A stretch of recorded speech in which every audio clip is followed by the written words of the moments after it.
Oke gengs, ketemu lagi di video kita kali ini. Kali ini kita akan membahas seorang bapak republik, yaitu Tan Malaka. Sejarah Tan Malaka memang sudah tak asing bagi banyak orang Indonesia. Tan Malaka, sosok bapak republik ini dipenjara berkali-kali, diburu tentara, dan bahkan sampai dibunuh oleh oknum yang masih menjadi teka-teki hingga sekarang. Kiprahnya yang identik dengan gerakan kiri membuat sosok Tan Malaka dimaknai secara negatif, sekalipun ia punya jasa yang besar untuk Republik Indonesia.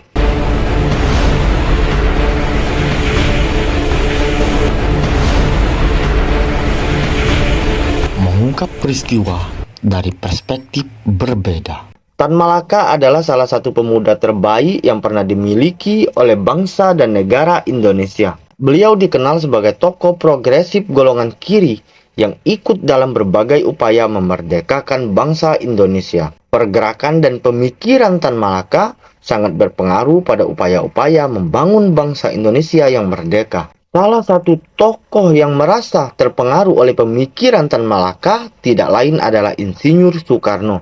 Ia mengakui Tan Malaka sebagai guru politiknya. Tan Malaka dilahirkan pada tahun 1897 di desa Pandan Gadang di 50 Koto, Payakumbuh, Sumatera Barat.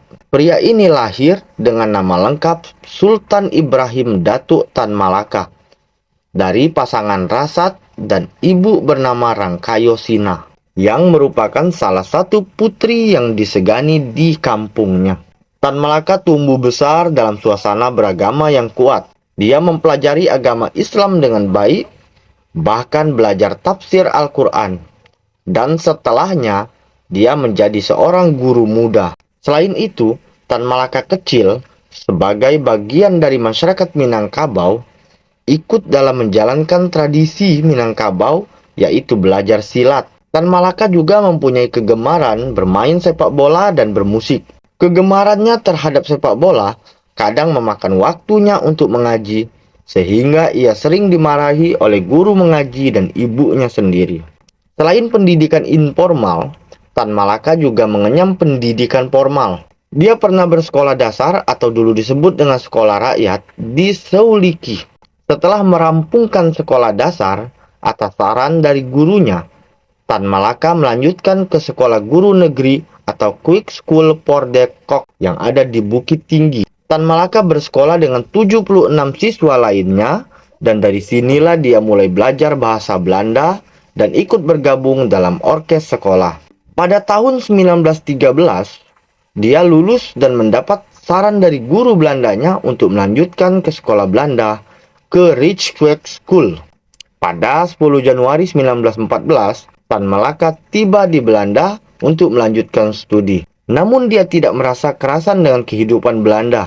Kesehatannya juga menurun karena ketidakmampuan fisiknya untuk beradaptasi dengan lingkungan tersebut.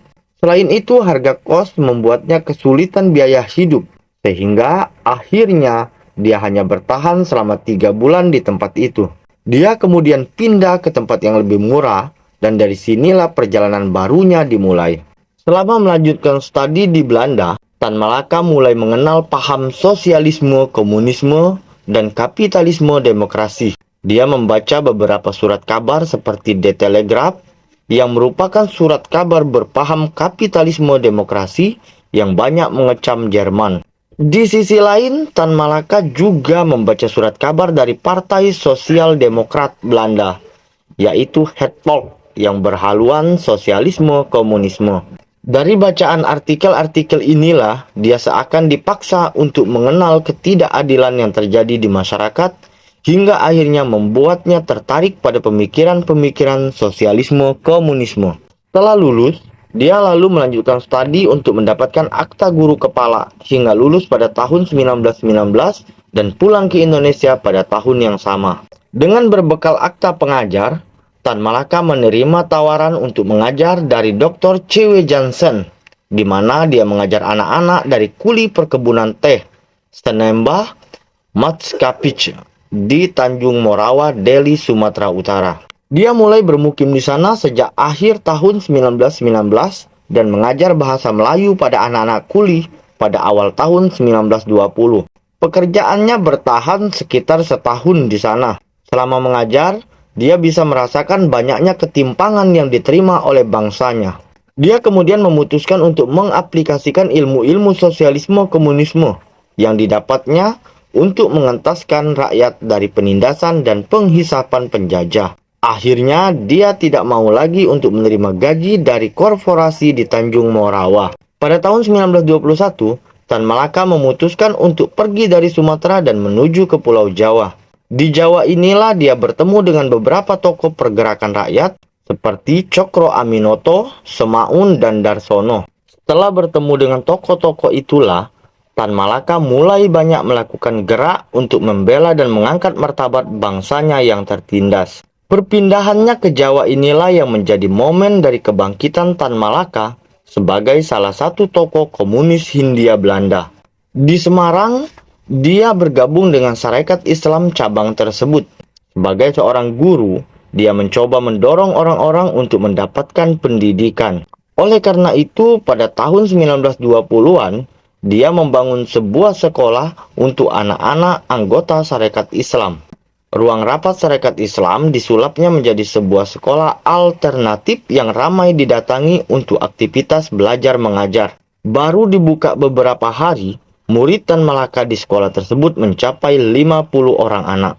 Dia bersama Semaun mempersatukan Partai Komunis Hindia atau PKH dengan Serikat Islam di daerah Jawa Tengah. Selanjutnya, Tan Malaka menjadi propagandis dalam aksi-aksi pemogokan buruh di mana-mana.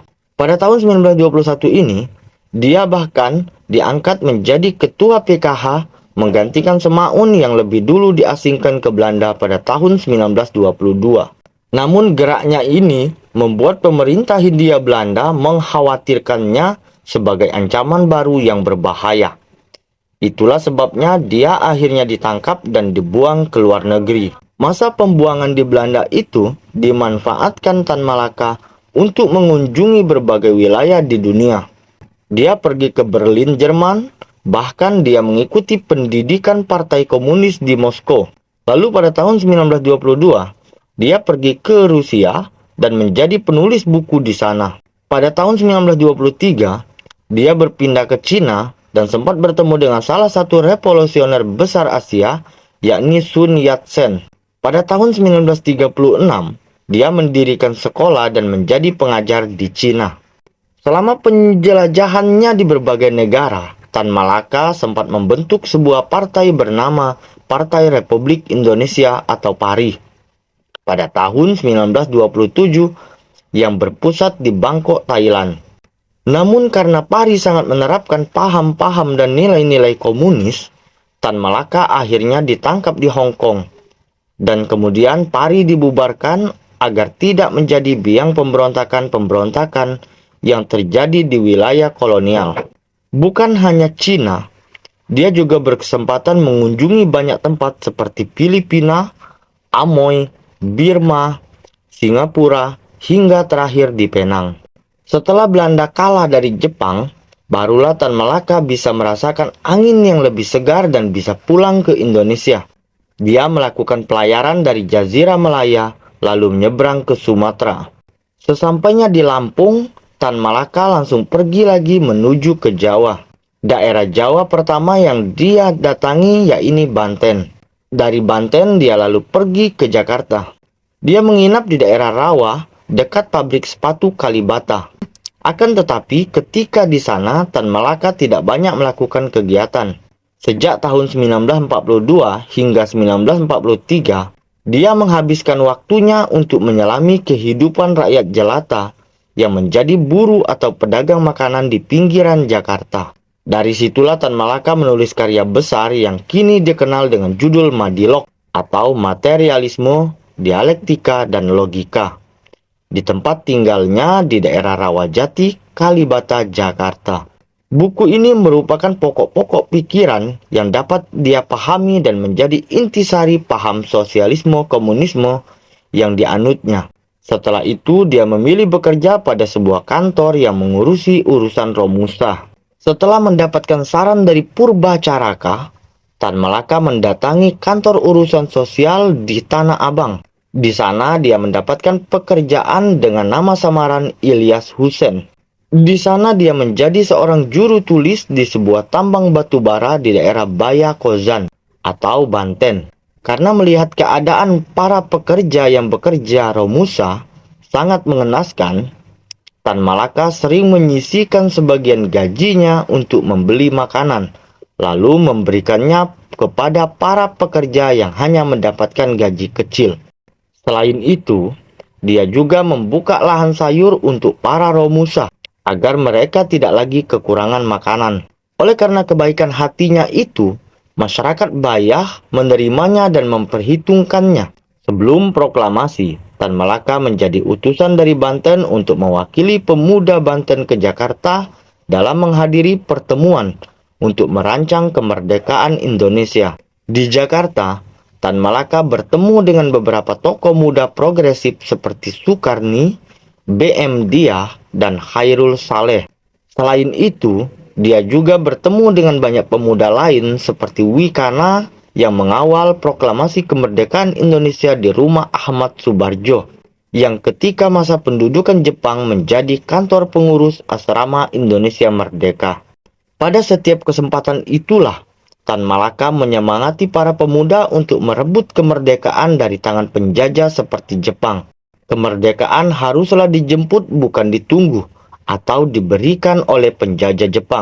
Pada tanggal 15 Agustus 1945, Tan Malaka bermaksud untuk kembali bertemu dengan Sukarni dan Khairul Saleh untuk mendorong mereka guna merebut kemerdekaan. Sayangnya ketika didatangi mereka tidak ada. 2 hari berikutnya, terdengar proklamasi Indonesia pada tanggal 17 Agustus 1945. Tan Malaka merasa bahagia mendengar hal tersebut. Meskipun tidak ada campur tangan langsung darinya, kemerdekaan telah dijiwai oleh Tan Malaka dan diwujudkan lewat tangan-tangan pemuda-pemuda Indonesia. Tan Malaka menjadi tokoh yang hadir pada peristiwa lapangan Ikada pada tanggal 19 Agustus 1945. Terjadi rapat besar-besaran yang diadakan oleh para pemuda bangsa yang terpengaruh oleh Tan Malaka. Tujuan rapat tersebut tentunya adalah mempersiapkan para pemuda untuk mengawal kemerdekaan Indonesia yang baru saja diproklamirkan pada 17 Agustus 1945. Pasca proklamasi kemerdekaan, kebebasannya lebih jelas dan dia akhirnya berani menggunakan nama asli Tan Malaka secara terang-terangan di depan umum. Di masa awal-awal kemerdekaan Indonesia, dia banyak bertemu dengan tokoh-tokoh penting Indonesia. Di antaranya adalah Ahmad Subarjo, Sultan Syahrir, hingga Presiden Soekarno, dan ikut dalam diskusi menentukan arah bangsa Indonesia. Bung Karno terpana pada pemikiran-pemikiran dan ide-ide Tan Malaka. Bahkan, Soekarno pernah menulis statement politik yang menunjuk Tan Malaka sebagai kandidat penggantinya. Perjuangan revolusi bersenjata dilakukan Indonesia sejak memproklamasikan kemerdekaannya. Merasa memiliki tanggung jawab untuk mengobarkan semangat kebebasan, Tan Malaka mengkoordinir banyak pihak dan mengorganisir perjuangan-perjuangan tersebut ke dalam sebuah wadah dengan nama Persatuan Perjuangan. Pada tahun 1947, dilakukan perundingan antara Syahrir sebagai wakil Indonesia dengan Belanda. Namun untuk memuluskan perundingan tersebut, tokoh-tokoh Persatuan Perjuangan harus dibungkam, dan saat itulah Tan Malaka ikut dijadikan sebagai tahanan politik pemerintah. 2 tahun setelah dijadikan tahanan politik, pada September 1948, Tan Malaka dibebaskan.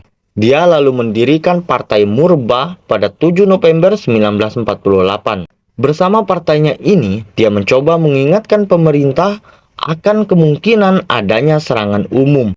Pada tahun 1949, muncul serangan umum yang semakin membuat Tan Malaka dan pendukungnya merasa yakin bahwa perjuangan untuk mempertahankan kemerdekaan haruslah dilakukan dengan mengangkat senjata.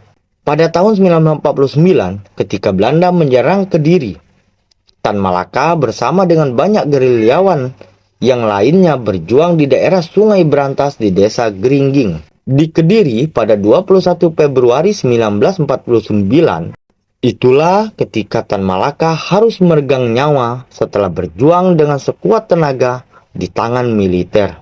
Tan Malaka wafat dengan meninggalkan banyak karya-karya besar. Karya-karya ini yang menjadi banyak rujukan masyarakat luas untuk belajar arti perjuangan. Paling tidak, dari tangan Tan Malaka terlahir beberapa buku yang saat ini kerap kali menjadi cuplikan semangat perjuangan untuk mengentaskan permasalahan masyarakat. Mengungkap peristiwa dari perspektif berbeda.